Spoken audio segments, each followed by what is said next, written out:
Hello, listeners, and welcome to the Downright Upright Show, the place to go to hear out loud and proud what people like you are thinking. And I'll be your host, Philip Anthony. Thank you so much for joining us today and every Saturday here on AM 950. We love you and we thank you for your support. And we hope everybody out there is feeling fantabulous, because fantabulous is fantastic and fabulous, put together twice as nice. Okay, so this show is an honor for me. It's absolutely an honor. This man is an inspiration, and I'm going to introduce him, and we're going to talk about him. There's nothing. I mean, it's incredible what he has been through and paved the way for all of us in the LGBTQ plus community. My special guest today is author, retired judge, and the host of an extremely popular podcast called Harvey Brownstone Interviews, Harvey Brownstone. And recently, Harvey's amazing memoir entitled Without Prejudice, My Life as a Gay Judge, was released. And if that wasn't enough, a feature film about his life entitled Without Prejudice is due to be released this fall. OMG, folks. I cannot wait. I am on tenterhooks about this. I can't wait to see the movie. David Arquette's going to play Harvey Brownstone as a judge. And then David Mazouz, I think it's pronounced his name right, Harvey, will portray you as a young law student. And then, of course, Asher Alexander will portray you as a young child who was facing a lot of bullying. So I can't wait. But anyway, welcome to the Downright Upright Show, Harvey. I love you so much. Thank you so much, Philip, for having me back to your show. And I love you too. And I'm thrilled to be here. Oh, God. I have to tell the folks before we even start the questioning that I told Harvey before the show, I was crying through almost the whole book because what Harvey went through was amazing. It was incredible. It reminded me of my journey coming out and being gay and back in the 70s and 80s. So, Harvey, you're leading a path to all of the young generation to see what it was like. And so thank you for that. That's on a personal note. I just want to thank you. So a lot of amazing things have happened to you since you were on the show. I think it was 2 years ago, right, Harvey? And I think so, yeah. And you took the readers on an amazing journey in this book. A youngster, you were treated so poorly and discriminated and bullied, and then you became a judge and a talk show host. So this is an exciting story and inspirational. So before we talk about your life as revealed in your book, how does it feel, Harvey, to have a movie, an actual movie made about your life? That must be incredible. It's actually quite surreal. And to think that the movie was made before the book was ever released, which almost never happened. My publisher can't believe it. And it was a bit of magic, I sent the manuscript. After I sent the manuscript to the publisher, I sent it to a director who's been on my show 3 times, Shane Stanley. He's made about 40 movies. His biggest movie, I think, was Gridiron Gang, but he's made a lot of other movies.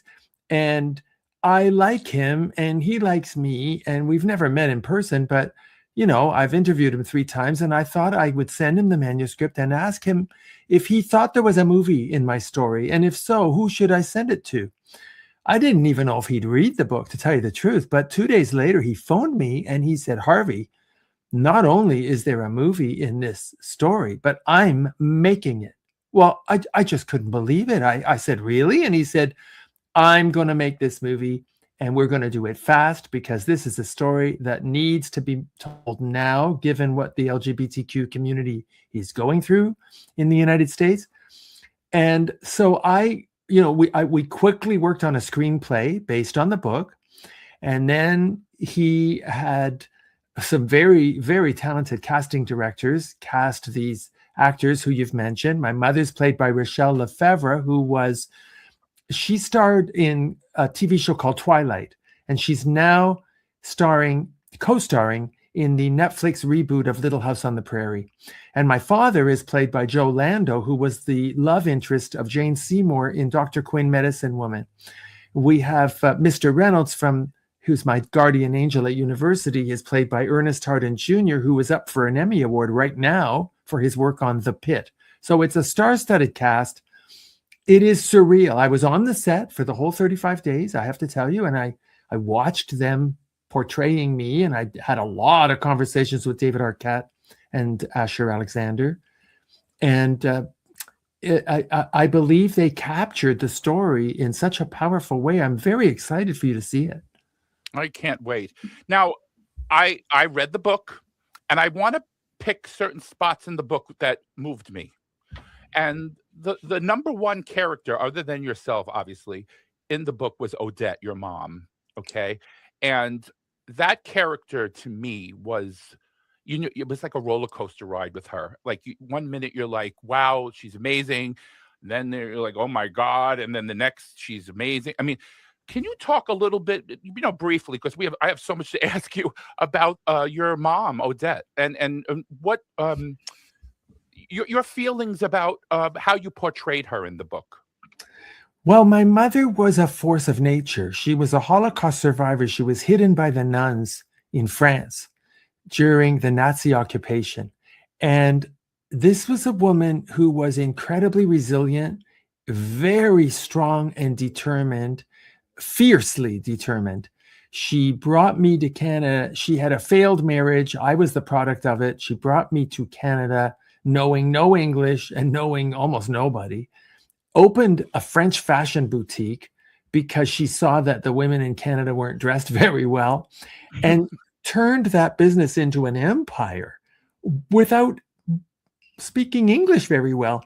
I mean, the woman was one of these people that just was determined to do anything, and she instilled that in me. So that's who she was.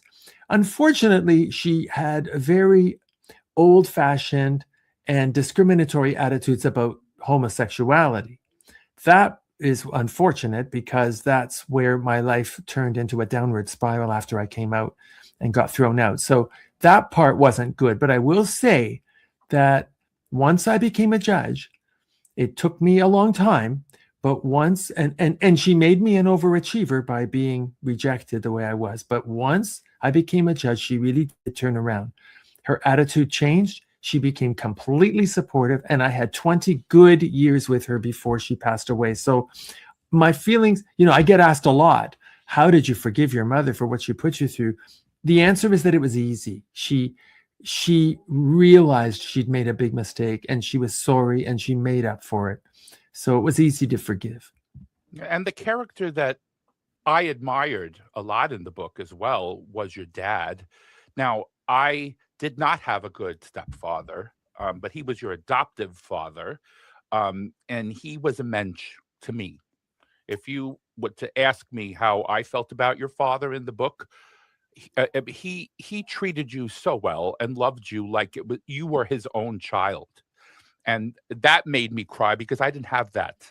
And so, in one aspect, I think that was an advantage, to have somebody so loving. And even when you came out, it sounded like, from what you wrote in the book, Harvey, and correct me if I'm wrong, that he accepted you. He was said, just wait, it's going to get better, right? Is that how you picked it up from that moment? Well, I'm very grateful that you liked him, because I have to tell you, I've done a zillion interviews, and very few people have said that, because my dad was one of those men married to a steamroller of a wife. She was really such a force of nature, and she was so powerful and so controlling that he very rarely got a word in edgewise. And so when she threw me out of the house, he did nothing.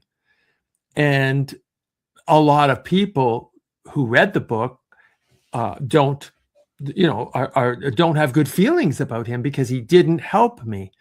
They don't understand that if you're married to someone who's that powerful, you have two choices. You either get out, or you have to be quiet and let them take over. There's no other choice. And he loved her, and he stayed with her. And he tried his best to comfort her through all those years that we had no contact and how unhappy she was. So I'm really thrilled that you liked him. He was a wonderful father to me. He just didn't have any power to help me. And Like my mother. Yeah. we talked about it a lot after we reconciled, and that's when he told me, look, I never had a problem with you being gay, and I accept you. I've always accepted you. I think he probably knew that I was gay, so he wasn't even that surprised. And he was a social worker by profession, so he certainly had experience with these things. He just didn't have any power. He really didn't. And I've known many men like that who've been married to a wife who is all powerful. They just don't get any say. We talk about domestic violence and bullying, and it's always the man that's the perpetrator. But we all know relationships where actually it's the wife that's the bully. And that was my situation. Yeah, and I don't know what they wanted your father to do. I mean, it was your mother that, and then there was an issue about your Uncle Dan, I think his name was, if I'm not I'm bringing it up, where you had she was on the phone with him, and she misunderstood that he said to throw you out or something. I'm confused about that. Maybe you can clarify that. Did that happen? Is that what you got out of that? Well, my Uncle Stan was a psychiatrist. He was a psychiatrist, and he was a well-known psychiatrist. And when my mother reacted so horribly to me coming out, I said, why don't you, let's call him. I mean, he's a psychiatrist. He'll explain that there's nothing wrong with me, that this is normal. I was born this way. There's nothing I can do about it. And you have to accept me. She said, yes, that's a good idea. So she calls Stan. And this is where the stories diverge. I was standing there. I couldn't hear what he said on the phone. And we didn't have speakerphones back then. This was 1975. And she claims that he said to her, oh, throw him out. Tough love. That's what you should do. And so she did. Many years later, when I confronted Uncle Stan, he said, Harvey, I never said that to your mother. What I said was, what are you going to do? Throw him out? And she misunderstood and said, oh, that's what I should do? Okay. And hung up. My mother says that's not at all what happened, and that he's covering up and denying it. He insisted that he never told her to throw me out, and that he was simply saying, like, you can't do anything about it, And so I'll never know because he died not long after that happened. And so it doesn't even matter anymore. But my mother was in a terribly agitated state when she called him. Her English was never good. I was going to say that the English was not great. So maybe it's true that he said, what are you going to do? Throw him out? And she thought what he said was, here's what you should do. Throw him out. Throw him out. Yeah. Wow. That's like, remember the game Telephone? You tell somebody something, and by the time it gets back to you, it's a totally different story. Well, interestingly, I'll tell you, when we were working on the movie, we had to decide what version are we going to use. And we did use the version where he said, what are you going to do? Throw him out? And she says, oh, that's what we should do? Okay. And she hangs up. And so, because that, in my heart of hearts, I think that's what happened. I think it was a big misunderstanding. No. And I wish that he had contacted her and said, listen, I heard that you threw Harvey out. That's not what I told you to do. But he claims that he did find out that she'd thrown me out, and that he did try to talk to her, but that she wasn't hearing it. And, that's very possible. She was a high-strung person. Well, that being thrown out, and what I got again from your book is that made you resilient, made you strive. You were talking about working so hard. You would take, odds and odd jobs here and there just to pay your everyday, bills, and get yourself through school. And maybe that made you the man you are today, Harvey. You probably were like afraid at the time. I had a great upbringing. My family had a great business and yada yada. But now I'm on my own, so I have to pick myself up by my bootstraps and I want to prove that I can do this. And I think that made you the man you are, Harvey. I really do. That's how I feel. And nobody's going to stop you because you got that resilience. That's how I feel. But I want to move on to the bullying part of the book, which is heart wrenching to me. Can you talk about that childhood and how you navigated that? I'm sorry to say that bullying has never gone away. It's still just as big a problem now as it was then. I don't know what it is about children that they pick up on anything that's different about another child. It might be their appearance, it might be the way they talk or they behave, but kids can be really cruel. And in my case, I got a double whammy. I was clearly pegged as a faggot, or queer, a sissy, a girly boy. I didn't even know what those words meant. I was in grade 4, I think, when it started. I must have been 9 years old. I didn't know anything about sex or what a faggot was. But these bullies at school picked up on my personality and had me pegged for queer. And I got beat up really, really badly. That was the first problem. The second problem was I was the only Jewish kid in my school. And right before Easter, before Good Friday, I think I was in grade 5, one of the teachers told the students that the Jews killed Jesus. Miss Parkhouse, I think her Miss name. Parkhouse, yes. Yeah, I have some memory of these names. And then there was Miss Jarrett, who was the opposite. She was like the devil and the angel on the shoulder. You had Miss Parkhouse here, and then you had Miss Jarrett here, I think.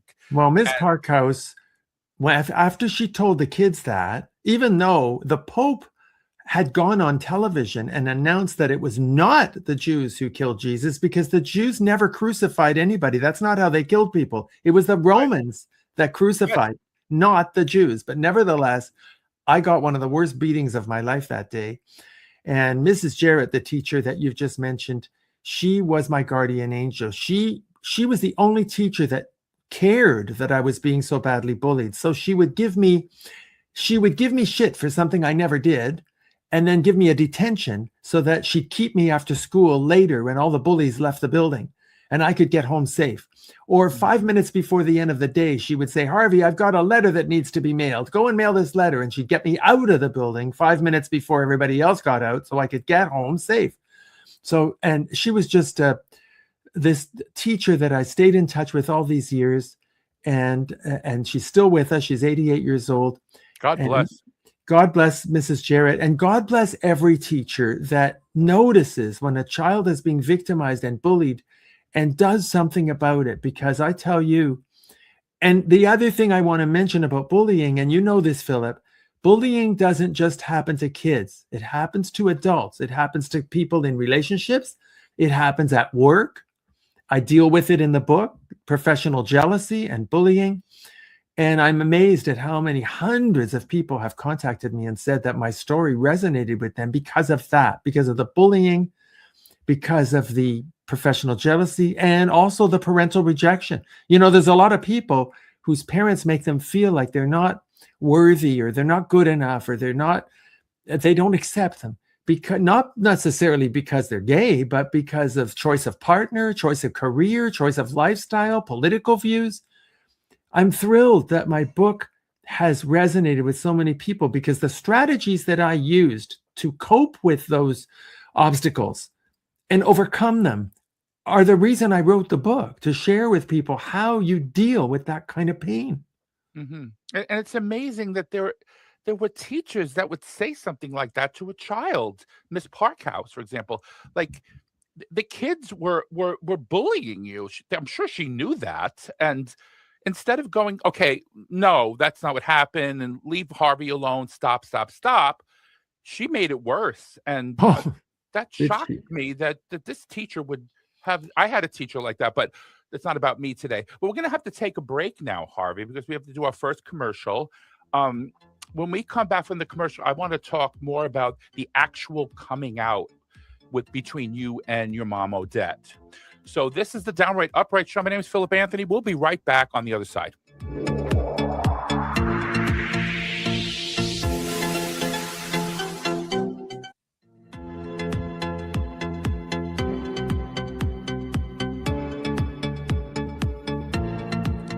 And welcome back to the Downright Upright Show.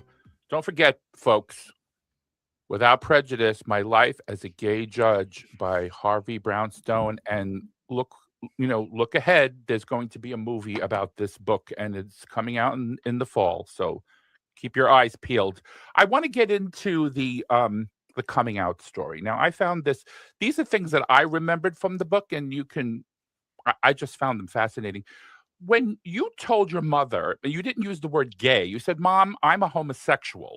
You used that term. And she said, do you know what that is? Because she kind of didn't know. And then she said to you, "Is it a person that has sex at home?" That's what I think something like that. And that's what happened. Yes. Oh my God. And when you said that in the book, Harvey, I said, "Oh, this is not going to be good." I started by saying I'm gay. And she said, "Well, what's wrong with that? You've always been a happy child." Oh, yeah, that's true. Yes. But then you went to homosexual. And then I realized she just didn't understand. So my dad had to say, no. What Harvey's trying to say is he's sexually attracted to men.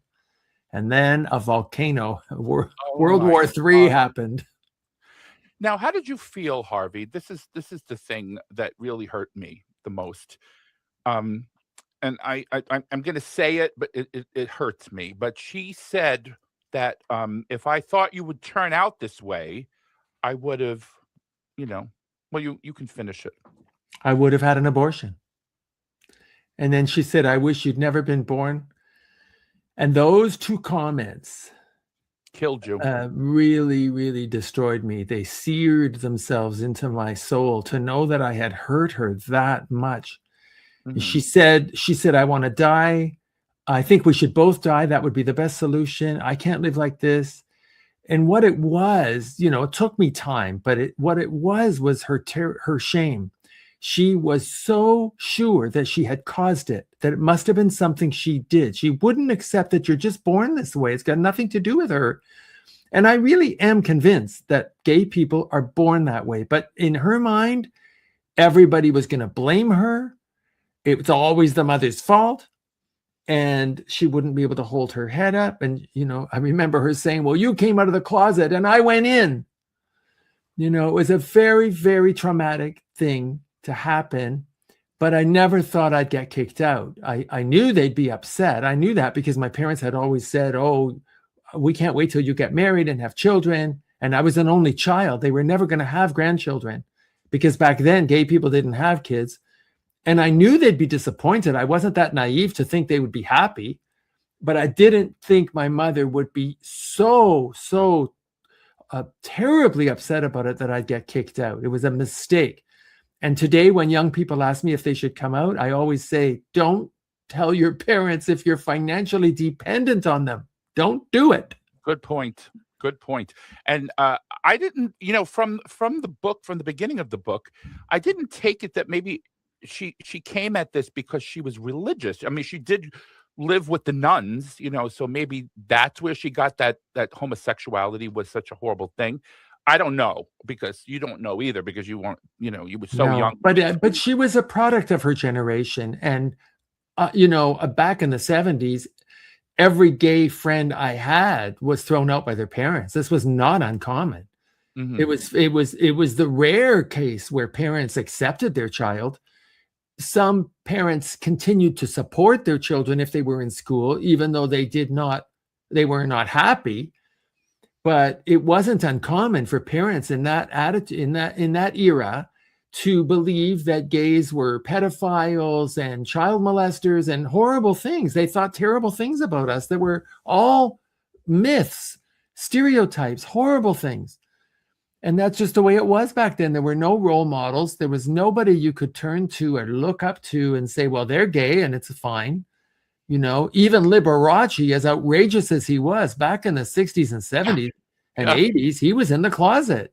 Yeah, right. Isn't that crazy? But I want to tell you two things that connected with me personally. I know it's not about me, but I want to connect this. So when you were sworn in as a judge, you were sworn in on my birthday, April the 4th. So I found that very fascinating. That our lives, we both love Helen Reddy, which is amazing. I mean, I don't know too many people to this day that love her like we do. and the fact that we both experienced severe bullying, and that somebody that you turned around. This gives me the chills. That you turned around to somebody. I don't remember who it was in the book exactly, but you said, "I flunked Macho 101." I said that too. That's amazing. Yeah, I was a young lawyer. Yeah. When I finally got a job as a lawyer, which was very hard to do because I guess they said I was just too gay. But I would go to court and have these old farts, these old judges that were really like the old boys club. And one of them said to me, "Do you think you could make your submissions in a little less effeminate manner? Could you modulate your voice to sound more masculine?" And I said, "I'm so sorry, Your Honor, but I flunked Macho 101 in law school." Yeah, and I had a kid that I'm not going to say his name, that bullied me severely in high school. And he goes, "Why don't you act like a man, like a boy?" And I said, "Well, sorry if I flunked Macho 101." And I used that term. I really did, because I was not macho. People would say to me, "Philip, you're not macho." So that's where I connected with you. So I just wanted you to know that it's so insane that there's a connection on those terms. But so you had two. I could pick two out, but I'm sure there were more guardian angels that you had in your life, in the journey that you tell in your book. You had Mr. Reynolds and Judge Rosie. Those two people, I think you love them more than life itself, from the way you describe them in the book. Can you briefly discuss those two wonderful human beings for us? Well, as you know, I had 3 guardian angels because we already talked about Mrs. Jarrett, the school teacher. Yeah. Oh, yeah. But then Rosie, I got myself a summer job as a clerk in the family court just for the summer. And I was assigned to Rosie Abella, who many years later went all the way to the Supreme Court of Canada. But back then, she was just a family court judge, and she saw something in me. She saw that I had an aptitude. She asked me my opinions about her cases, and we discussed her judgments. And she said to me, "Don't be discouraged by what your parents have done. I know you're on welfare and it's really hard right now, but I'm telling you, you're going to be a really great lawyer. And I happen to believe you're going to be a judge." And I thought she was crazy. I mean, I didn't even think I'd get a job when I graduated at all. I was told by my professors that I wouldn't, because I was openly gay, and the legal profession wasn't going to have that.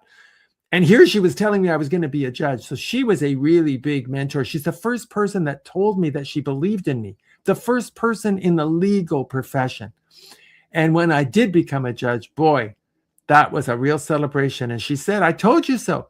And then the other person you mentioned was Mr. Reynolds. When I found out that my parents kicked me out, I had to get through school.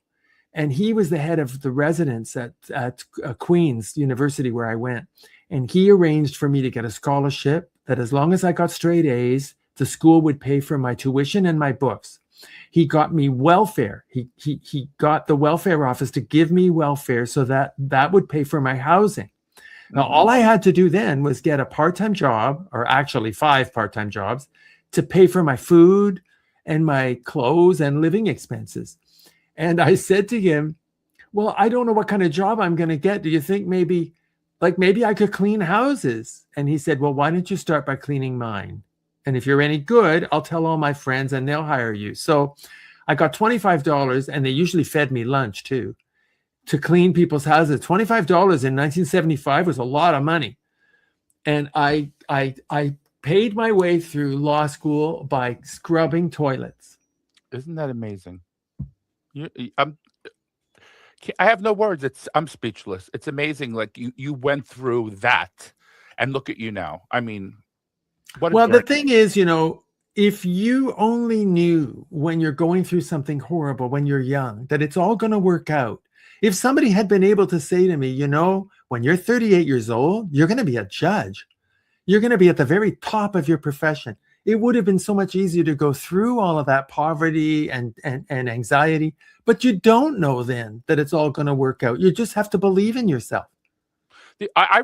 There's another part of the book speaking about when you became a judge. Now, you were in front of a panel for your interview. And this is what I'm remembering. So you correct me again, if I'm misunderstanding. That there was one woman on that panel that said to you, because she said, "Oh, you're a Francophile? Oh, so let's hear you speak French, right?" Yeah. And you said, I love this because it's kind of like through the whole book, you talk about Hurricane Harvey. This was a Hurricane Harvey moment for me. Yes, it was. You know, Well, because my last name was Brownstone, she couldn't understand. She yeah, thought I was lying when I wrote in my your mother application spoke that French. I was bilingual. Yeah, yeah, And yeah. so she said, "Okay, then go ahead." And I said, "Well, the reason Brownstone, my dad's an Anglophone from Mhm. Winnipeg. That's where the Brownstone came from. But my mother is from France, and she raised me speaking French." And I thought that was the end of it. And then she said, "Well, then go ahead, say something in French," like she's challenging me. Yeah, she So didn't believe I did say something in French, telling her to go F herself. you. And she said, "Oh, what a lovely accent." And I thought, my Lord, this woman has no idea. Did you think that she would have understood that and not hired you because of that? Or She did. I was so sure I wasn't going to get the job anyway that I really, at that point, I didn't care anymore. I was annoyed with this woman. And somebody else sitting at that panel winked at me when I said that. And I realized, oh, my heavens, there's a person here that understands French. She knows exactly what I've said. So then I thought, well, now for sure I won't get the job. I've just told this woman to F off. Mhm. And the woman didn't stop. She really had it out for me. She said, "Well, there's 500 applicants for this position. What makes you think that you're more qualified than them?" Well, that's a really stupid question because I haven't seen their application forms. If you want to show me their applications, I can show you why I'm more qualified, but I obviously didn't have them. And instead of saying something a little more measured, I said, "Well, the difference between me and those 499 other people is that I'm going to get the job and they're not." Well, Yeah. she was completely shocked. The whole room, there were 13 people on this panel, their mouths flew open. And I thought, well, now you've really done it, Harvey. You opened your big fat mouth. You're never going to get this job now. The interview ended abruptly. You can imagine my shock 2 weeks later when the attorney general phoned me to say that you've been appointed to the bench. I couldn't believe it. I didn't think I didn't expect that when you wrote in the book that you got the job. I was like, after saying that, it's like, after saying that, and the interesting thing, I still can't get over that. I can't get over this, that at my swearing in ceremony, the chairman of the committee was actually there. Mhm. And I couldn't resist going up to him and saying, "Listen, I can't get over that you gave my name to the attorney general because of after what I said." And he said, "Well, what you don't know is that we didn't like her. And yes. she did that to every candidate. And you're the only one that had the guts to open your mouth and put her in her place. And just to bug her, we put your name forward." Yes. Now, if that's not destiny, I don't know what is. I know. I have another tidbit from the book that I loved so dearly. Please talk about, please, if you can, the incident where your colleagues took you out to a straight strip club. I love that story. Well, I think I think that the chief judge, when I got appointed, remember, I was only 38, which is highly unusual in Canada to be appointed that young. Yes. He deliberately put me in a courthouse with 9 men over 70 years old. Oh, yeah. Old guys, all part of the old boys club. And they just couldn't believe, number one, that I was this young, and secondly, that I was gay. Mm-hmm. And they used to watch Baywatch at lunch. They had a TV in the judge's lunchroom, and they would watch these reruns of Baywatch every day. And I would listen to them going on and on about these beautiful women and their beautiful bodies. And one day, one of them said to me, "You know, Harvey, what in the world could a man have that would make you want a man over one of these luscious women?" And I said, "Well, Derek, if you really want to find out, I'm sure it can be arranged." And he said, "Well, as a matter of fact, I'm going to show you what you're missing. And we're taking you out for lunch tomorrow." And I thought, oh, my Lord, what have they planned? Well, we ended up at a strip club, and they had arranged for me to get a lap dance by a very luscious stripper by the name, her stage name was I Need a Man. And she did some very interesting dances with Oreo cookies and ping pong balls that I won't go into, but she did a lap dance all over me. And I was saying things to her like, "Oh, do you do your own nails? Like, are you girls unionized?" Finally, Derek, the judge who orchestrated all of this, said, "Harvey, this is useless. I mean, she's all over you and all you can look at are her nails. I mean, what's wrong with you?"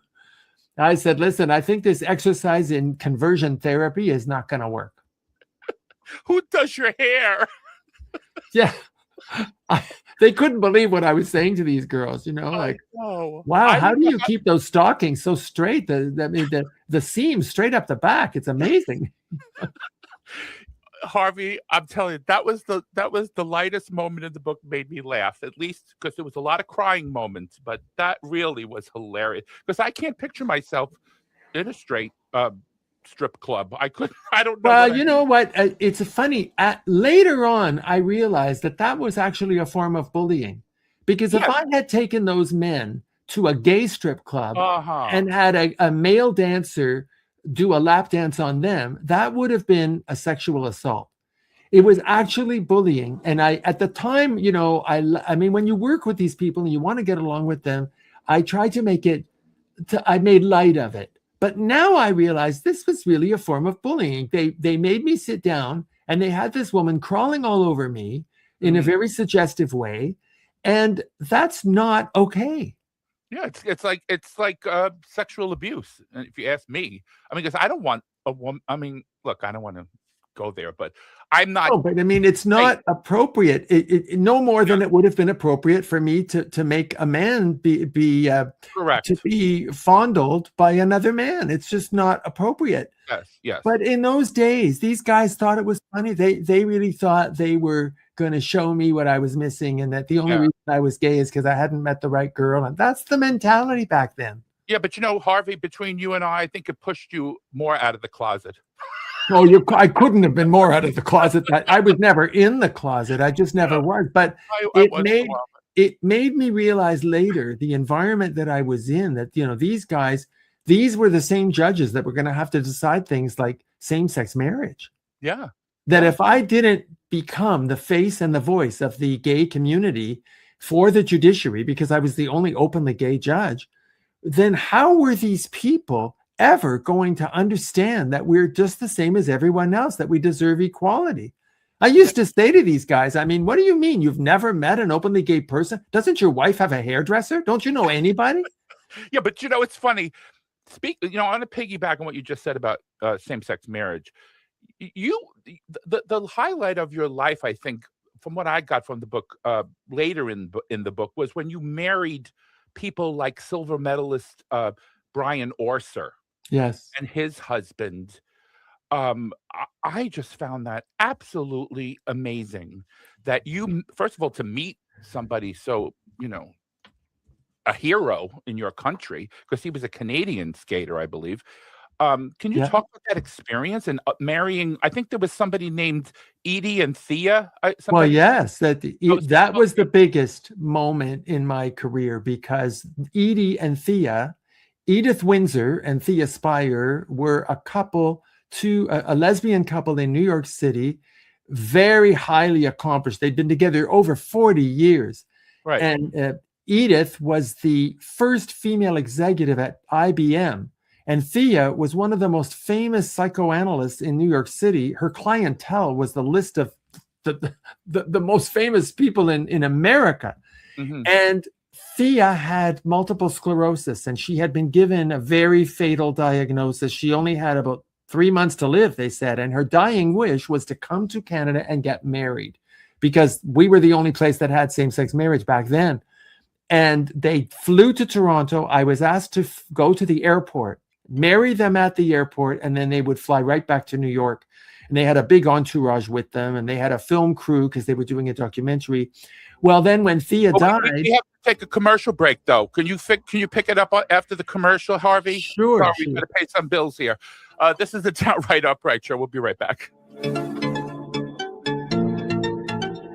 annoying. You're annoying me.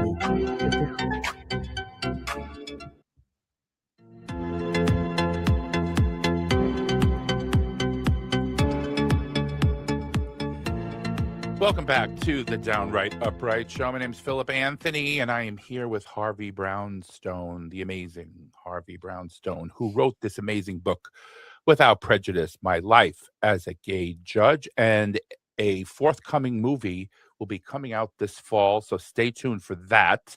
Now, Harvey, you were talking about Edie and Thea. Did you want to finish that story? We got cut off by the commercial.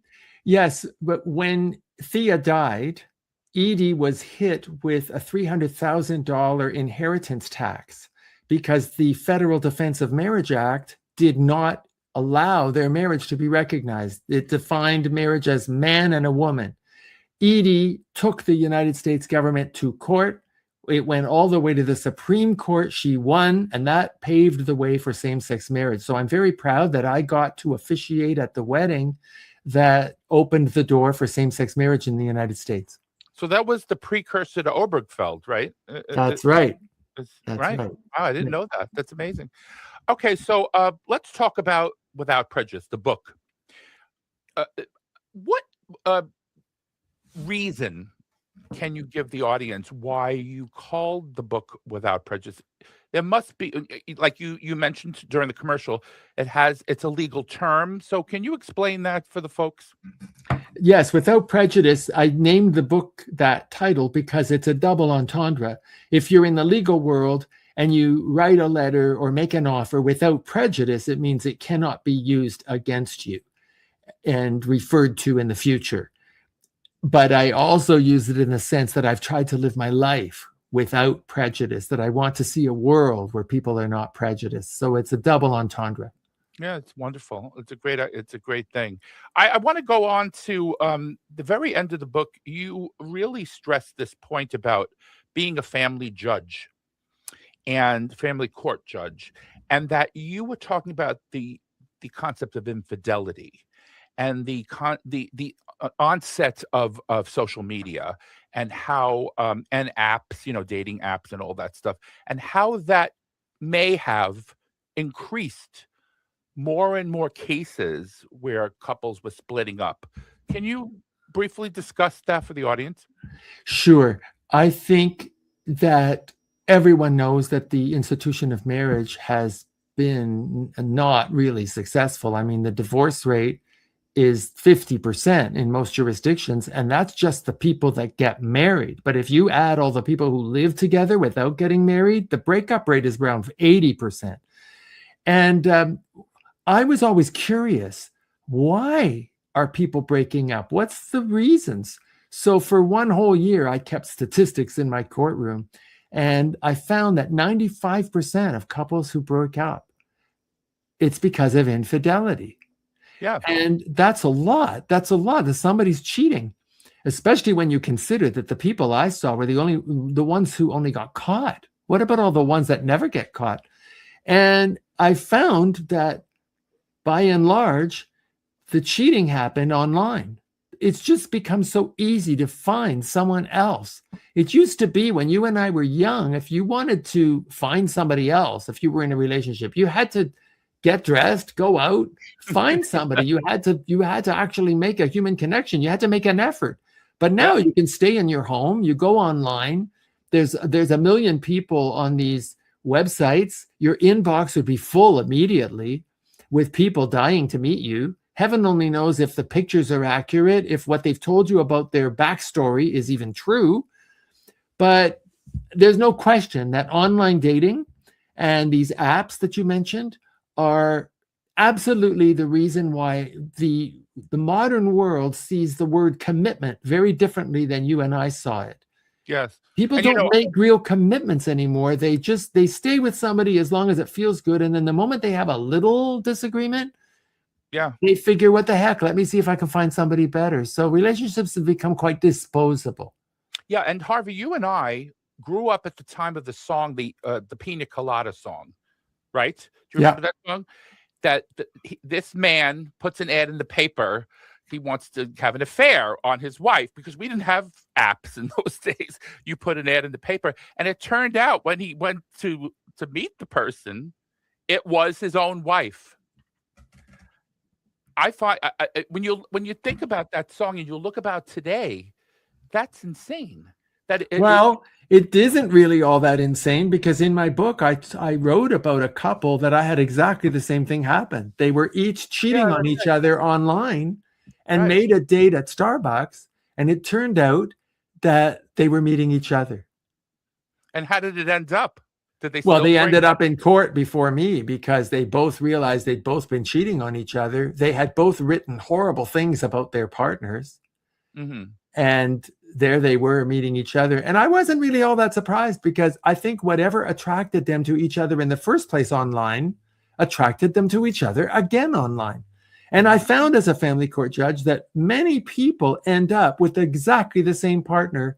It's just a different face, but you can't help what you're attracted to. And so many people end up with exactly the same partner they had before they broke up. It's very fascinating to me. Yeah. Now, I want to, on the last subject matter, I want to talk about before we end the show, and then I want you to, talk about the book and the movie, and we want to get people out there to read the book. You're a very proud Jewish man. And I love that about you, because you have to, and you walked not only as an LGBT person experiencing discrimination, you also just experienced discrimination as a Jewish man in Canada at the time. And there's a part of the book where you were in a Jewish community center, I think in Toronto, and the receptionist, you were talking about, having, gay people and having a meeting with gay people or something. And she turned around and she says, "There's no gay Jews." Yeah, that's right. That in the book, how did that make you feel? Well, that was because during the AIDS epidemic in the 80s, I got involved in the Toronto Jewish Gay Group, and which was a very large group. Was that Chutzpah? I think it was called. It was called Chutzpah. Yeah. And there were, about 100 members, and we had numerous members dying of AIDS. And they were all alienated from their families, and we ended up being the ones having to arrange funerals. And I was looking for help from the Jewish Community Center, because these were Jewish people who needed Jewish funerals. And the receptionist said to me, "What? Jewish homosexuals? There's no such thing." And she hung up on me. She sounded like my grandmother. And that's what it was like back in the 80s. It was really hard. And I worked very hard with the other members of the group to penetrate the mainstream community so that we could be seen and heard. And I'm very happy to say that now we don't really need, at least here in Canada, there are not a lot of gay Jewish groups anymore, because we've been accepted by the mainstream and we're part of their organizations and their synagogues and their communities. Yeah, one of my first, dalliances after I came out was with a Sephardic Jew from Spain. He lived in New York City when I was coming out, and he was just one of the most amazing human beings. I mean, he had to move back to Spain. It was a long story, but I had really good experiences with my Jewish friends when I came out, and I'm very happy that now that's not an issue in the Jewish community anymore. That's incredible. But I want to end the show. We have a minute left. I want you to talk about what you want people to know about this book, Without Prejudice, and the movie that's coming out in August. What have I not mentioned that you want to talk about? Well, you've done a wonderful job talking about the book, and I'm very grateful. I just want people to know that if there's anybody listening who has gone through what I did, bullying, parental rejection, discrimination, professional jealousy, there are strategies you can use to channel all of that heartbreak and pain into success. That's what I did. And also for anyone who's interested in the justice system, I was a criminal court judge and a family court judge. This is a book from an insider who tells the truth about really why those two justice systems, family and criminal, are just so broken. The movie will be a huge success, and I'm very excited. It's going to be amazing. I love you, Harvey, so much. Thank you for being on the show. It was incredible. Please purchase Without Prejudice, My Life as a Gay Judge. You can go to Amazon or wherever books are sold, fine books are sold, as they say, and HarveyBrownstoneInterviews.com for his show. Love you. Kiss you. Bye. Love you too.